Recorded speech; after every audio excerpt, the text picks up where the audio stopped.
이강민의 잡지사 10월호 14번째 페이지.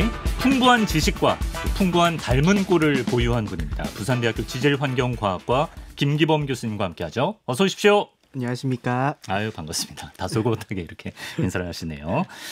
자, 오늘은 교수님 영상에 달린 댓글 몇 개를 좀 소개하고 들어가겠습니다. 어떤 댓글들이 달렸냐면, 왜 제가 학교 다닐 때는 이렇게 쉽게 설명해 주는 선생님이 안 계셨을까요? 교수님께 배웠다면 수업 시간이 훨씬 재밌었을 것 같습니다. 이런 댓글. 백두산 폭발하면 교수님 따라다녀야겠다라고 하신 분 계셨고요. 교수님 헬스 하시나요? 이런 질문. 헬스 하시나요? 그러고 보니까 좀 운동하시는 것 같은데. 아니요, 야외에서 일하다 보니까 산에서 건강 관리를 그냥 하는 수준입니다. 생활 근육. 그렇군요. 가끔씩 나오는 교수님 경상도 사투리가 섹시하다라고 약간 주접 댓글 달아주신 분 계신데, 원래 고향이 그쪽이십니까? 네, 부산에서 태어나서 부산 사람입니다. 그렇군요. 그리고 닮은 꼴 제보가 좀 많이 들어왔습니다. 가수 전영록 씨를 닮았다 이런 댓글. 가수 김범수 씨를 닮았다. 좀 노래 잘하는 상. 네, 위대한 아티스트 한국에 송구스럽습니다. 제가 그분들께. 그리고 아마 교수님은 모르실 수도 있는데 CBS 애청자분들이라면 좀 아실 법한 게 제 동기 아나운서 이봉규 아나운서라고 노래 굉장히 잘하고 미남 아나운서 있거든요. 좀 닮으셨어요. 아닙니다. 이봉규 아나운서 자꾸 뭔가 낯익은 느낌. 뭔가 닮은 꼴이 범위가 굉장히 넓어요. 그러네요. 스펙트럼이 넓습니다.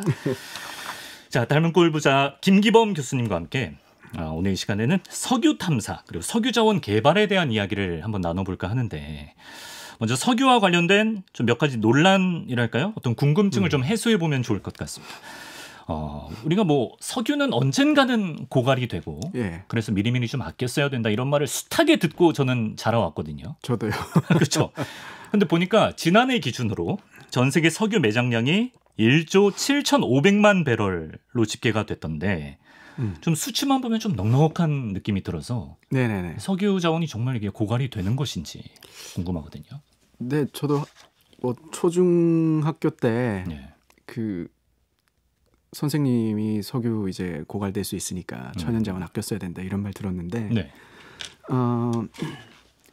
이런 말을 했어요. 그 사우디아라비아 석유 기업 그 아람코라고 들어보셨죠? 네, 거기 이제 그 수장격인 분이 우리가 이제 언젠가는 석유를 전혀 쓰지 않는 날은 올 건데 그게 석유가 떨어져서가 아닐 거다. 네, 이 말을 하거든요. 에너지원을 바꿔서 안 쓰면 안 썼지. 그렇죠. 지구 온난화라든지 어떤 더 좋은 걸 우리가 찾아내든지 그죠? 네, 그렇게 해서 안 쓰게 돼서 우리 석유가 필요 없어지지 석유가 고갈돼서 안 쓰는 일 없다는 건데, 그 옛날 제가 어린이일 때만 해도 어느 정도 석유는 다 찾아놨다고 생각을 했어요. 사람들이 석유 있는 곳은 어느 정도 다 안다고 생각했는데, 이게 탐사 기술이 발달하다 보니까 옛날에 몰랐던 걸 계속 찾는 거예요. 안 보였던 게 계속 찾아지는 거예요. 이게 지구 물리 탐사 기법들이 좋아지다 보니까. 그리고 그 석유는 이런 환경에서 만들어질 수 있다. 이런 이론 체계가 있는데 그 이론 체계뿐만 아니고 이제 그 이론 체계를 벗어난 곳에서도 석유가 만들어진다. 이게 또 이렇게 알려진 거예요. 그러니까 석유 탐사 기법 발달 때문에 못 찾던 걸 찾게 되고 아예 그 석유가 만들어질 수 있는 이론에 대한 어떤 그게 바뀌기 때문에 또 석유가 또 다른 데서도 나오는 거예요. 잠재적 매장량이 엄청 늘어났겠네요. 늘어나고. 가장 가까운 예로는 우리가 그래가지고 석유를 비전통 석유, 전통 석유 이렇게 나누거든요. 전통 석유라고 하는 거는 말 그대로 우리 사우디아라비아에서 그냥 땅을 뚫어가지고 나오는 그런 느낌의 석유라면 비전통 석유는 우리가 7, 80년대에 개발하지 않던 새로 이것도 석유네, 여기도 석유가 있네, 혹은 이것도 경제성이 있네, 이렇게 새로 발견한 석유 가스들을 비전통 에너지 자원, 탄화수소 에너지라고 하는데 그 예를 들어가지고 셰일가스 많이 들어보셨죠? 셰일가스. 원래 우리가 가스나 석유는 그냥 어디서 만들어진다고 되는 게 아니에요. 그걸 캐서 쓸 수 있는 게 아니거든요. 만들어지는 장소가 있고 얘들이 이동해서 어디에 모여야지 그 모여 있는 곳에 이렇게 관을 꽂아서 이렇게 뽑아서 쓰는 건데, 이제 모여 있는 것을 이제 우리는 저류층이라고 불렀어요. 저류층. 예, 저류층. 그리고 만들어지는 곳을 근원암이라고 불렀었고. 그래서 이제 전통적인 석유 시스템에 대한 이론 체계는 근원암이 있어야 되고 저류층이 있어야 되고 우리는 그 저류층을 찾아서 거기서 석유를 뽑아 써야 된다. 이건 만들어져서 그게 모여야 된다. 거기서 네네네. 뽑아야 된다. 예. 예. 그랬는데 이 근원암에서 석유가 만들어지더라도 네. 이 석유가 빠져나갈 길이 없으면 그냥 근원암 안에 그대로 있는 거예요. 그렇겠죠. 석유나 예. 가스가. 네. 네. 그래서 과거에는 그걸 빼내서 쓸 생각 자체를 못했어요. 아, 저류층으로 가지 못하면 소용이 예. 없었는데. 예. 만들어진 그곳에 그냥 계속 있는 거예요. 예. 지금은요? 지금은 근원암을 인간의 힘으로 깨요. 네. 부셔서. 네, 부셔버립니다. 네. 이 근원암이 이렇게 진흙으로 돼 있거든요. 진흙층으로 주로 돼 있는. 그래서 그 굉장히 진흙 중에서도 굉장히 고운 입자를 가진 걸 쉐일이라 그러는데 그 쉐일 가스라고 하는 게 그 근원암 안에 들어있는 가스를 뽑아 쓴다는 거예요. 예. 이게 어떻게 하냐면 그냥 옛날에는 드릴을 수직으로만 했는데 네. 시추를 이제 수평으로 시추를 해요. 수직으로 들어가다 수평으로. 그러면서 그 시추공에다가 물을 넣어가지고 깨트려요. 네. 그걸 프래킹이라고 하는데 네. 수압파쇄라고 하는데 그렇게 하면 그 안에 들어있는 게 빠져나옵니다. 그렇겠네요. 그렇게 하니까 이제 계속 뭔가 과거에는 이게 부존 석유로 생각을 안 했던 게 계속 추가되는 거죠. 아, 그러네요. 네. 그리고 이런 말도 많이 들었어요. 우리나라는 기름 한 방울 안 나는 나라다. 네네네. 근데 얼마 전까지 우리나라가 산유국이었다는 얘기가 또 있던데요. 예, 맞습니다. 우리 지금 뭐 대한고래 프로젝트 진행하려고 하는 그 근처였는데 네. 그 심해는 아니고 그 우리 동해 이제 울릉분지라고 되어 있는데 거기 남쪽 부분에 그쪽에 이제 동해 가스전이 있었고 2021년도까지 거기서 실제로 가스를 생산을 했고요. 아, 그래요? 거기서 이제 수익이 한 2조 5천억 원 정도 난 걸로 저는 알고 있었고 그렇게 했을 때 이제 우리나라는 공식적으로 그때까지는 산유국이었죠. 지금은 왜 안 하나요?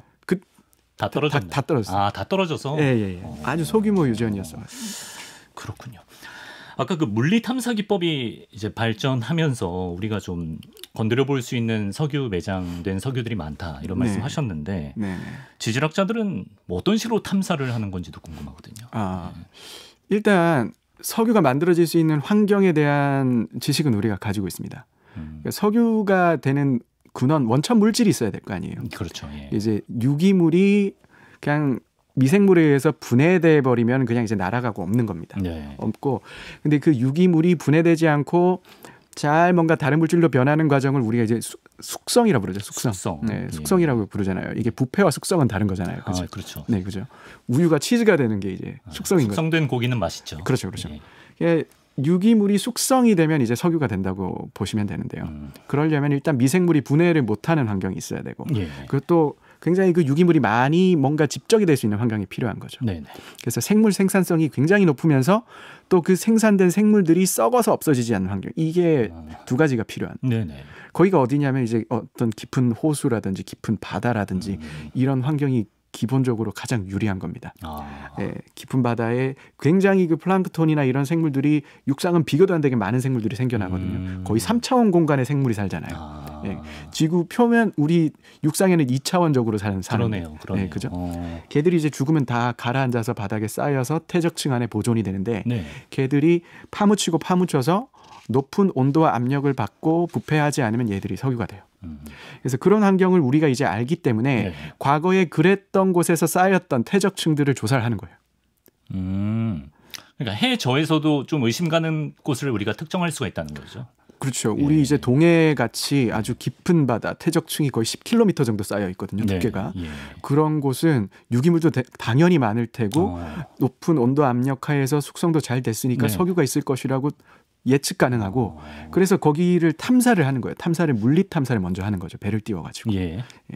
물리 탐사라는 게 이제 우리 그 뉴스에서 관심 있게 보신 분들은 최근에 뭐 3D 탄성파 탐사, 들어는 봤어요. 뭐 그런 다양한 이야기들이 있는데 그게 뭐 일단은 우리 몸 안에 그 지금 뭐 초음파 검사. 그 임산부들 초음파 검사하면은 음파를 쏘잖아요. 그럼 음파가 몸을 뚫고 들어가서 뭐 태아라든지 이런 곳에 반사가 돼서 돌아오는 거 그 원리거든요. 그걸 배에서 한다라고 생각하시면 될 것 같아요. 그러면 의심 가는 그 땅을 향해 쏘는 건가요? 네네네. 땅을 뭐 점으로 쏘지는 않고요. 네. 이 바다, 네. 이 분지 안에 있는지 없는지 한번 보자. 이러면 네. 거기를 배가 이렇게 쫙 돌아다니면서 네. 초음파 탐사 장비를 뒤에다 달고 예. 네, 빙빙 바둑판처럼 돌아요. 네. 네. 이렇게 하면은 이제 그 지역이 쫙 격자식으로 탐사가 될 거 아니에요. 네네. 그러면 이제 그걸 또 다시 3차원 이미지로 만들어낼 수 있고 그 안에 어떤 퇴적 구조라든지 그 안에 만약에 석유가 있다 그러면 우리가 음파를 쏘면 우리 몸 안에 무슨 종양 같은 게 있다 그러면 초음파 검사하면은 그게 다른 색깔로 나타나잖아요. 예. 염증이 있고 이러면 다른 색깔로 막 나오고 그렇죠. 그러잖아요. 예. 그게 마찬가지예요.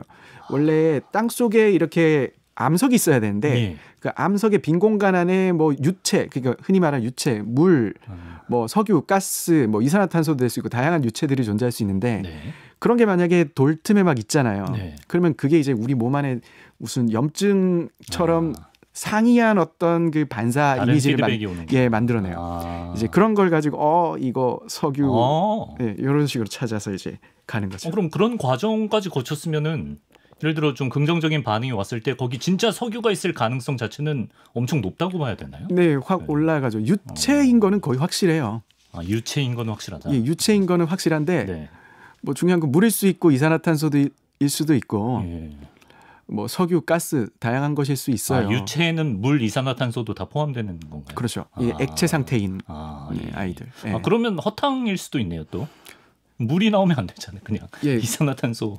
예. 그 뭐 이번에 그 동해 석유 개발 그 저기 탐사 시추하려는 과정에 네. 뭐 저기 호주 우드사이드사 이야기 나오고 그 회사가 뭐 사업성 없다고 철수했다 뭐 이런 말 들어보셨을 거예요. 예. 그게 이제 뭐냐면 그것과 이제 결부되어 있는 게 그 홍게, 주작 이런 이름이 붙어 있는 시추공들이 있는데 대왕고래 같은 특정 이름인가요? 맞습니다. 홍게, 주작 이런 게? 예, 우리 그 나라는 그러니까 석유공사는 시추할 때마다 그 시추공에다가 주로 이제 물고기 이름을 붙여요. 네. 특별한 이유가 있나요? 그냥 기억하기 쉬우라고. 예, 그냥 그렇게 잘 들어와요, 근데. 예. 네네, 잘 들어오고 저도 뭐 몇 다시 뭐 이렇게 해놓는 것보다는 훨씬 나아요. 그렇죠. 예. 네. 그래가지고 뭐 홍게, 주작. 근데 또 주작은 또 이게 상상 속의 동물인데 뜬금없네. 네네, 그게 좀 뜬금없는데 뭔가 이게 가능성이 높다고 판단했는지, 네, 주작 그 전설 속의 새처럼 막 그렇게 뭔가 날아오르라고 그렇게 한 건지 모르겠는데 거기서 굉장히 매장량이 큰 게 이제 그 탄성파 반사 탐사를 통해 가지고 확인이 됐어요. 네네. 그래서 거기를 이렇게 뚫었는데 거기서 이제 이산화탄소, 액화 이산화탄소죠. 그게 이제 그건 가치가 없는 거죠. 가치가 없죠. 이산화탄소는 오히려 우리가 제거해야 될 대상입니다. 그렇죠. 예. 그렇죠. 꺼내면은 더 쓰레기를 떠안는 느낌이에요. 예, 그렇죠. 그런 경우도 있다. 그리고 석유의 압력을 이용해서 저절로 솟구치게 하는 방법이 있습니까? 네, 대부분의 그 석유 탐사가 딱 성공할 때의 첫 번째 그게 완전히 분수처럼 석유나 그렇죠. 가스가 치솟는 겁니다. 그래가지고 막 그러면 이제 불을 확 붙여가지고 이제 태우잖아요. 대기 중으로 안 날아가게. 왜 그러는 거예요? 그 대기 중으로 날아가면 그거 다 가스나 이런 것들 다 그 온실 가스가 되고 석유 같은 거는 그냥 막 다 흘러 넘치면 다 환경 오염이고 안 좋은 걸 다 태워버리는 거군요. 태워버리는 게 일단은 그래서 그런 거고 처음에는 이렇게 뚫으면은 이렇게 솟구쳐 올라요. 그래서 굳이 뭔가 추가적인 일을 하지 않아도 자동으로 나옵니다. 왜냐하면 이제 석유가 갇혀 있는 저류층이라는 것 자체가 땅속 깊은 곳에 있고 땅속으로 깊이 들어가면 들어갈수록 압력이 높아지잖아요. 그곳에다가 이제 우리가 빨대를 하나 이렇게 딱 꽂았다고 생각을 하시면 돼요. 그러면 대기압하고 연결이 되니까 바로 여기로 이동해 버리는 거죠. 네. 그런 상태가 좀 지속이 되다가 이게 압력의 평형이 맞춰지게 되잖아요. 그러면 이제 더 이상 이게 그렇게 안 나와요. 그러면 이제 저류층 안에 석유는 아직 가득 들어 있으되 이 압력이 내부 압력이 높지는 않아서 그대로 들어 있는 상태가 되는데, 그럴 때는 이제 안에다가 뭘 하냐면 이제 물을 넣어줘요. 물을요? 왜 넣습니까? 기름이 물 위에 뜨잖아요. 비중이 더 낮기 때문에 물을 넣어주면 그 공간에 물이 들어가고 기름이 빠져나오는 거죠. 두루미가 호리병 속에 돌멩이를 집어넣듯이. 그렇죠. 약간 그런 느낌으로. 신기하네. 그 몇 해 전쯤에 그 멕시코 유카탄 반도 인근에서 좀 놀라운 장면이 포착이 돼가지고 그 사진 보고 굉장히 놀랐었는데 그냥 바다 한가운데 용암이 막 펄펄 끓는 것처럼 불꽃 모양이 불길이 이렇게 원형으로 생기는 그런 장면을 봤거든요. 그것도 좀 비슷한 원리인지. 네, 그 아마 그거를 뭐 부인은 하고 있는 것 같은데. 멕시코에서요? 네, 뭐 거기 심해 그 해상 유전의 뭐 어떤 파이프라든지 그 시추 시설 어디에 누출이 생겨가지고 거기서 이제 가스가 이제 천연가스가 뿜어져 나오니까 거기다 불을 붙여가지고 태우고 있는 장면일 거예요. 사고인가요, 사고? 네, 사고라고 봐야죠. 그 뭐 처음 뚫어가지고 뭐 그렇게. 네. 아까 말씀하신 그 압력 그 원리인 건 맞는 거죠? 바다에서 그렇게 한번 나오기 시작하면 막기가 엄청 어렵거든요. 알겠습니다. 자, 그러면 올여름 우리나라에서 정말 뜨거운 감자였던 그 이슈 이야기를 해보겠습니다. 지난 6월 정부가 경북 포항 영일만 앞바다에 막대한 양의 석유와 가스가 매장돼 있을 가능성이 높다 이런 내용의 물리 탐사 결과를 발표했는데 일단 정부의 그 발표 내용이 정확히 어떤 내용인지 한번 정리를 해주시면 좋겠습니다. 저도 놀랐는데요. 전혀 뭐 예상을 못한. 저도 그 전에는 전혀 예상 못했고. 뭐 석유공사에서 대왕고래라는 이름의 뭔가 동해를 이제 한 번 더 심해 쪽을 한 번 더 타겟으로 잡아가지고 새로운 개념으로 한번 개발을 해볼 의지가 있다 이 정도만 알고 있었거든요. 그랬는데 어느 날 갑자기 그 대통령께서 그 갑자기 뭐 140억 배럴이었던가요? 네. 그러면 진짜 엄청난 거거든요. 2조 2258억 리터. 뭐 상상이 안 가는 규모인데 일단은 발표가 갑자기 나가지고 일단 그때는 놀랐었고 당시에 저는 그게 무슨 개념인지조차 몰랐어요. 보통 그런 거가 어떤 탐사 시추를 할 단계까지는 뭐 석유 회사들이 그런 걸 굉장히 비밀에 붙이거든요. 비밀에 붙이고 대신에 우리가 이런 시추를 하기 위해서 그 비용을 국가로부터 뭐 이게 이제 그걸 받아야 될 거 아니에요. 어떤 그거를 뭔가 대출을 받아서 이렇게 해야 될 거 아닙니까? 그런 식으로 해야 될 텐데 아마도 정부의 승인을 위해서 그런 내용을 올린 거고 보통은 정부에서도 그런 탐사 시추를 진행할 때에는 그냥 비밀인 상태에서 하는데 굉장히 좀 이례적이었던 걸로 저는 기억을 하고 있습니다. 네. 그 정부의 발표가 어느 정도 근거가 있다고 보시면 이게 정말로 우리가 한번 시도해볼 만한 프로젝트라고 생각하시는지 궁금하거든요. 이게 지금 그 단계가 지금 석유공사에서 지금 일을 진행하고 있는 단계가 어느 정도인지 이 일이 일어나기 전에는 아무도 아는 사람이 잘 없었고 교수님도 모르셨으니까. 그리고 이런 상황을 알더라도 이 상황이 이런 정도의 상황이다라는 걸 설명해 줄 수 있는 사람이 잘 없었어요. 그러니까 뭐 성공 가능성이 15%라는 말도 나왔었고. 그렇죠. 맞아요. 140억 배럴이라는 숫자가 이렇게 막 나왔잖아요. 숫자가 막 나오니까 진짜 이게 뭐 구체적인 거 같고. 어디서 나온 거야? 막 이런 것들이 있는데 이거가 어떻게 도출됐는지 설명해 줄 사람이 사실은 그때 당시에는 잘 없었거든요. 근데 숫자가 나온 데는 이유가 있을 거 아니에요? 이유는 있긴 있어요. 이게 근데 이제 굉장히 복잡하고 석유 개발이라는 게 크게는 3단계를 거치거든요. 맨 처음에는 그냥 지질학적인 조사를 하고요. 그리고 배 띄워가지고 탐사선 조사하고 그 다음에 뭘 하냐면 우리가 바로 뚫어보기 전에 뚫는 데는 돈이 엄청 많이 들거든요. 그렇죠. 1,000억 원 막 이런 말 하잖아요. 항공당. 그렇기 때문에 뭐 배로 물리 탐사를 해가지고 어느 정도 확증을 갖는 것을 넘어서 수치 모델링까지 해요. 컴퓨터 모델링까지 해가지고 여기는 이런 조건들이 있는데 이것들을 딱 입력을 했을 때 정말 석유가 존재할 수 있어? 했을 때 가능성 있어. 이론적으로 충분히 가능해. 이게 나와야 그 다음에 이제 시추를 하는 건데 거기까지는 된 거예요. 모델링까지는 된 거거든요. 그 단계라서 지금 하지만 이제 뭐 석유가 있는지 없는지는 정말 뚫어봐야 아는 문제이기 때문에 그게 우리 몸에 안에 초음파 검사해 보니까 허연 게 있긴 한데 그게 악성인지 양성인지 그런 거 이제 조직 검사 해봐야 알 수 있듯이 그렇죠. 예. 결국은 시추를 해봐야지 알 수 있는 부분들이 있단 말이죠. 네. 그걸 한번 하겠다는 거예요.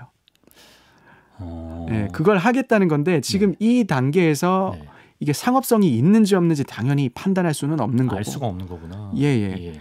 그 상업성이 있는지 없는지는 이 시추를 하고 또 이와 비슷한 몇 번의 시추를 통해서 상업성을 확인을 하고요. 네. 그 상업성이 있다라고 어느 정도 확신이 되면 그 다음부터는 이제 개발 시추를 하는 거예요. 네. 그 몇 번 하면 확신을 얻을 수는 있습니까? 그렇죠. 이게 처음에는 이제 뚫어서 한번 뭐 첫 번째 안 나오더라도 두 번째 뚫었는데 확 나오잖아요. 그럼 이제 나오니까 끝이 아니고요. 이게 얼마만큼 영역에 걸쳐서 나오는지도 확인을 해요. 네. 그러니까 여기 한 뭐 가로 세로 한 30km 영역에서 어디를 꽂아도 석유가 이렇게 가스가 나오더라. 이게 되면 이제 얼마 묻혀 있는지 이제 머릿속으로 계산한 게 아니라 실제 나오는 걸 가지고 확인을 할 수 있으니까. 그럼 정부에서 지금 하겠다는 건 그 몇 번 해보는 걸 하겠다는 건가요? 아마 그럴 겁니다. 네. 지금 그 단계에서 이게 140억 배럴이 나와버리고 15%가 나와서 좀 혼란스럽긴 한데 그걸 하겠다는 거죠. 근데 우리가 뭐 석유 뭐 탐사 시추 이쪽으로는 경험이 많지 않을 테니까 이제 우리 힘으로 시추 작업이 가능한지 아니면 좀 외국 기업의 힘을 무조건 좀 많이 의존을 해야 되는 건지. 우리 힘으로는 지금은 할 수 없습니다. 우리 힘으로는 할 수 없고 우리 뭐 국내 유전 동해 가스전 개발해 본 게 단데 그 동해 가스전도 우리 기술로 이렇게 개발한 것도 아니고요. 사실은 그 어떤 그 지구 물리 탐사 단계부터 사실 우리나라 기술력이 굉장히 빈약해요. 그래서 사실 뭐 좀 부끄러운 이야기지만 우리나라에도 그런 탄성파 탐사를 할 수 있는 배가 있었고 과거에도 뭐 작년쯤에 한국지질자원연구원이라고 국가 출연 연구기관인데 거기서 그 새로운 배 굉장히 큰 7,000톤 이상 되는 그 배를 이제 만들었고 그게 이제 굉장히 대규모의 탄성파 반사 탐사선입니다. 그렇긴 한데 그 전까지만 해도 다 해외에 외주를 줘가지고 탐사도 하고 시추도 하고 실제 개발 또 했었거든요. 그래서 사실 우리나라는 지금 하기가 어렵고 특히나 이번에 대왕고래 이거는 그 동해 가스전처럼 얕은 바다에서 하는 게 아니고 깊은 바다에서 하는 거거든요. 그래서 더 외국의 힘을 좀 많이 빌려야 될 겁니다. 그렇군요. 이제 정부는 올해 12월부터 뭐 실질적인 탐사가 시작될 수 있다 이렇게 밝힌 것으로 아는데 만약 그 대왕고래 지역에 정말로 유의미한 어떤 석유나 가스가 매장돼 있을 경우에는 우리가 개발해서 실제로 그걸 써먹을 수 있는 건 언제쯤이라고 봐야 될까요? 아마도 그 정부에서 이야기하는 거는 한 2035년 정도. 한 10년 넘게. 완전히 상업 시추를 해서 우리가 사용할 수 있는 단계가 되려면 그래도 아직은 한 10여 년은 걸리지 않나. 그렇게 보고 있는 것 같습니다. 자, 이런 쪽으로 우리의 기술력이 좀 빈약하다 이런 말씀하셨는데 그러면 이웃 나라인 중국과 일본의 어떤 탐사 시추 기술의 수준 어느 정도인가요? 우리와 비교해서. 사실은 우리 육상에서 좀 깊이 시추를 하는 경우에도 중국 업체가 들어와서 하는 경우가. 그렇군요. 우리는 좀 약간 그런 쪽으로는 좀 많이 약합니다. 일본은 그런 부분에 있어가지고는 거의 그 전 세계적인 약간 선진국 위치에 있습니다.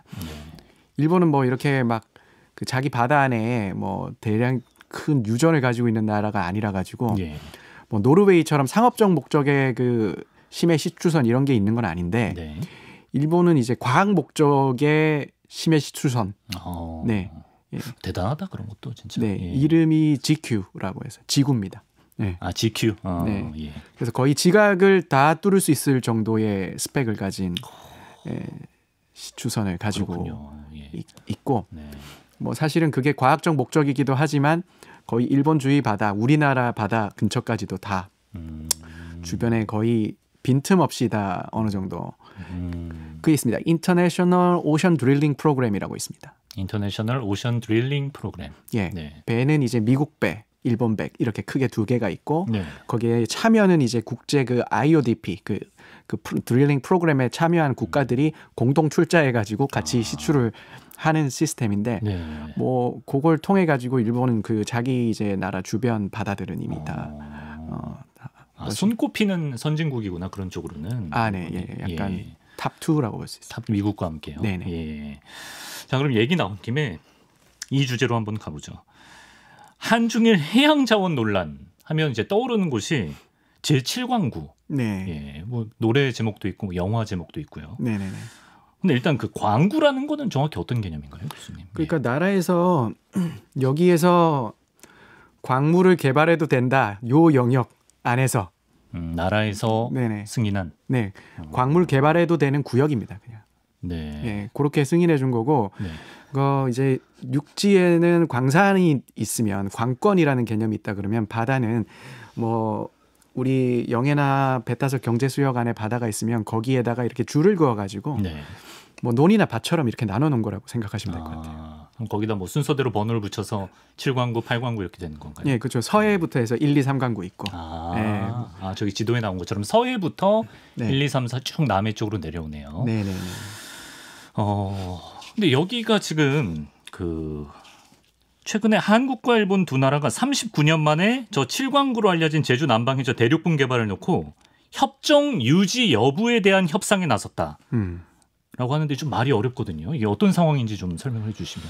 예. 네, 엄청 옛날로 좀 거슬러 올라가야 되긴 하는데 네. 한 1960년대 말에 유엔에서 뭐 동중국해 지역에 뭐 전 세계 최대의 최대량의 석유가 매장돼 있다. 뭐 이런 발표를 해요. 유엔에서 심지어. 예, 유엔 보고서에서 저희 7광구 있는 저 지역에. 네, 저 바다 동중국해, 우리 남해 바다 이쪽입니다. 그러니까 이제 그때 당시에 그 박정희 대통령 시절이었는데 그때 좀 약간 재빠르게 움직여가지고 바로 한 70년쯤에 여기다가 우리가 광구를 선포를 해버려요. 한 나라가 광구를 선포하면 다른 나라는 못 건드리나요? 아니죠. 그건 아니죠. 그렇죠. 겹칠 수도 있죠. 야, 거기 왜 그래? 우리 건데 막 이렇게 하겠죠. 그러면 이제 국제법 가지고 이제 다투게 될 텐데 박정희 대통령이 이제 여기다가 광구를 선포할 때만 해도 이게 그 배타적 경제 수역이라고 하는 그 뭐 영토 개념, 영해 개념은 아니고 여기까지는 우리가 나오는 자원들은 우리 거야 이 개념이거든요. 그게 이제 뭐냐면 대륙붕 연장설이라는 걸 썼었어요. 대륙붕 연장설. 네네.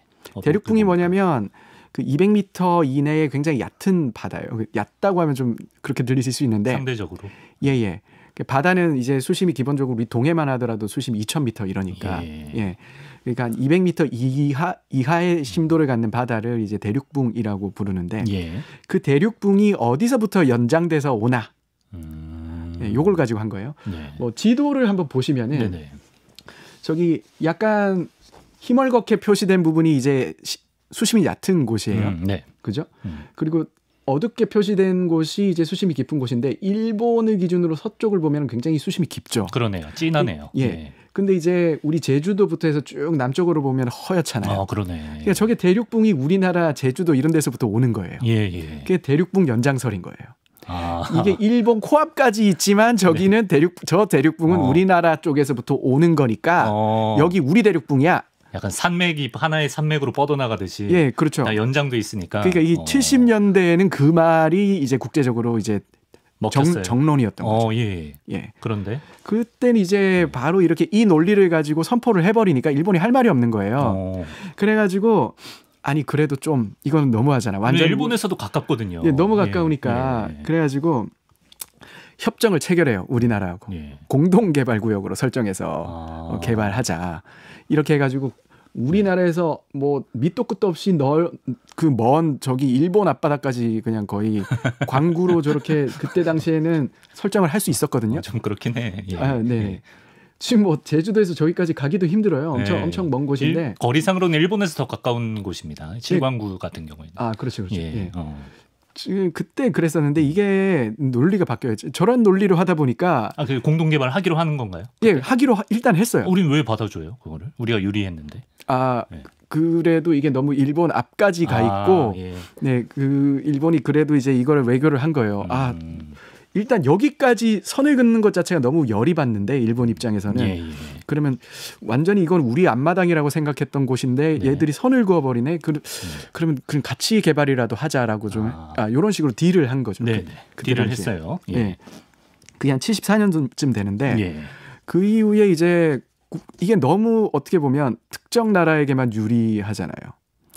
이게 대륙북만 연장되면은 바로 우리 앞에 보이는 데까지도 줄을 그을 수 있는 논리다 보니까 네네. 이게 국제 이제 해양법 자체가 유엔 해양법 자체가 그렇게 하지 말고 그냥 거리로 하자. 아 그래요. 네. 그래서 우리 배타적 경제 수역이라고 학생 때 배우잖아요. 예. 그게 이제 나오는 거예요. 200캐리 개념이 나와요. 맞아요. 예, 영해 개념을 넘어서 200캐리 개념이 나오고 그래가지고 200캐리가 딱 200캐리까지를 우리가 뭐 어족 자원이든 광물 자원이든 뭐든 다른 나라 배가 들어와서 개발 못하고 대신 영해 개념은 아니고 그렇죠. 그런 개념으로 이제 나라들 간에 합의를 하는데 우리는 이제 일본하고 너무 가까이 붙어 있잖아요. 중국하고도. 바뀐 국제법상으로는 이제 일본에 유리해졌네요.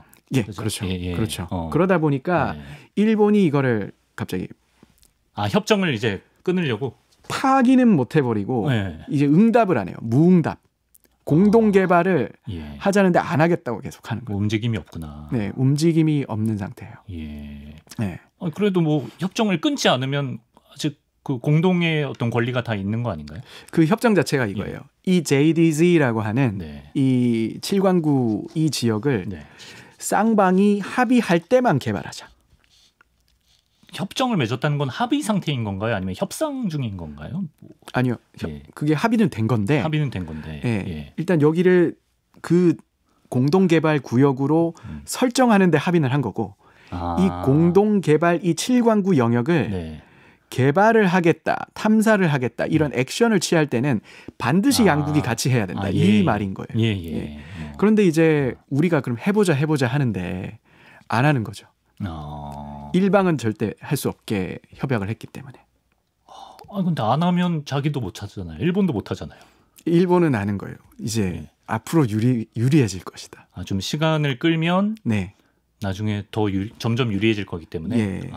그래서 이제 우리가 99년도에 이제 한일 어업 협정이라는 걸 맺는데 그게 이제 배타적 경제 수역 원리로 이렇게 우리가 맺다 보니까 거의 7광구의 동쪽에 있는 대부분의 지역은 우리가 포기를 하고 완전히 서쪽으로 이렇게 약간 후퇴해가지고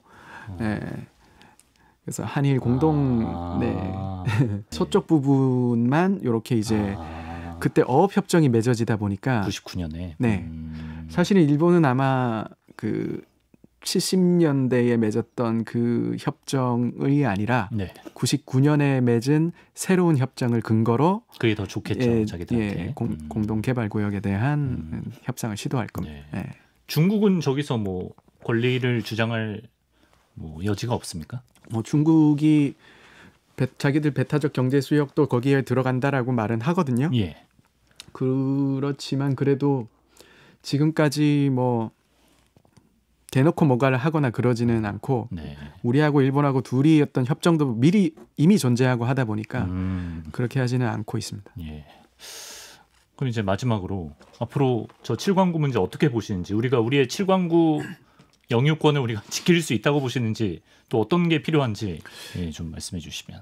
7광구가 그냥 단순히 그냥 영토 싸움 이 개념보다는 자원 영토 싸움 뭐 이런 거보다는 그 뭔가 좀 더 이게 실질적인 게 존재를 하거든요. 그 7광구에 특히 그 사소구라고 하는 남단에 있는 그 지역이 있는데 그 지역을 이제 우린 제주분지라고 부르고 중국은 이제 동중국해의 시후분지라는 이름으로 부릅니다. 중국은 그 시후분지에서 이미 가스하고 석유를 이미 굉장히 열심히 캐고 있습니다. 그렇군요. 그리고 우리 7광구 바로 앞에도 가스전이 있고요. 그럼 제주분지 거기도 그러면 매장량이 꽤 있다? 하나의 분지로 연결이 돼 있기 때문에 태적 시스템이 연결이 돼 있기 때문에 석유 시스템도 공유하고 있을 가능성이 농후하죠. 그래서 뭐 우리가 결국은 거기도 동해처럼 탐사를 해봐야 있니 없니를 이야기를 할 수 있겠지만 그래도 이미 중국이 그것과 굉장히 인접한 곳에서 가스전을 지어가지고 하고 있기 때문에 네. 사실 어떤 탐사나 모델링 논리보다 바로 옆에 누가 석유가 나오는데 이게 훨씬 더 강력한 논리거든요. 네. 그렇기 때문에 이쪽 부분은 우리가 그래도 끝까지 좀 지켜내는 게 좋지 않을까 네, 그런 생각을 합니다. 지켜낼 수 있나요? 네, 그 협상에 좀 우리가 뭔가 준비를 많이 해서 임한다면 네. 네, 우리가 뭐 지켜낸다는 개념보다는 협정이 지금 파기될 거라고 보진 않으시는 거 아니에요? 현상 유지라도 저는 할 수 있어야 한다. 꼭 우리가 일본한테 뺏어오자 말고 그렇게까지는 어렵더라도 뭐 꼭 이게 이 문제만 가지고 되는 게 아니잖아요. 일본하고의 관계가 있으니까 그렇죠. 외교 관계가 있으니까 기술적 도움도 좀 나중에 받아야 될 수도 있을 것 같고. 예, 그렇죠. 예. 예. 알겠습니다. 좀 외교적으로, 좀 전략적으로 좀 많은 노력이 필요할 것 같습니다. 자, 오늘은 석유 탐사 또 시추 그리고 자원 안보에 대해서 또 생각해보는 시간을 가져봤습니다. 김기범 교수님과 함께했습니다. 교수님 말씀 고맙습니다. 고맙습니다.